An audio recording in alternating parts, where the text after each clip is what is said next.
No one saw the enemy that day, yet everyone felt it. In the mid-1930s, the sky over Britain looked the same as it always had: gray, quiet, indifferent. But beneath that calm surface, fear was building. Across Europe, aircraft were becoming faster, deadlier, harder to stop. And one terrifying question haunted military planners late into the night. What if the attack comes before we can see it? On a windswept field in the English countryside, a physicist named Robert Watson Watt wrestled with that question. He wasn't a general. He wasn't a pilot.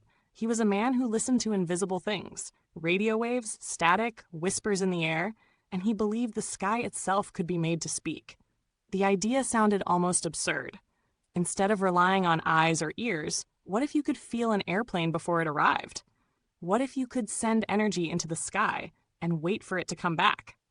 In February 1935, Watson Watt prepared a quiet demonstration. No dramatic speeches, no applause, just antennas, wires, and a bomber aircraft flying in the distance. As the plane approached, a thin green line trembled on an oscilloscope screen. Then it jumped. The signal spiked, not from sight, not from sound, but from reflection.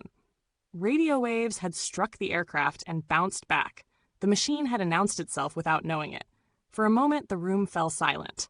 Because in that instant, humanity crossed an invisible boundary. For the first time, humans were not merely reacting to danger. They were anticipating it. The sky was no longer empty. It was searchable, trackable, knowable. But here's the twist. This wasn't about weapons. Not yet. It was about time. Radar didn't destroy planes. It stole their advantage. It gave minutes where there had been seconds. Warnings where there had been surprise. As the implications sank in, urgency replaced wonder. That trembling green line would soon become a shield.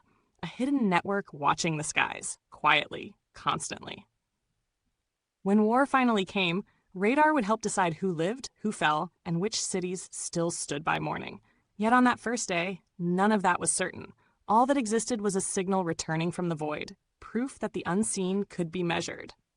Radar changed how humans relate to the world. It taught us that reality extends beyond what our senses allow, and that survival sometimes depends on believing in what you cannot see. If this moment in history gave you chills, take a second to like, share, and subscribe.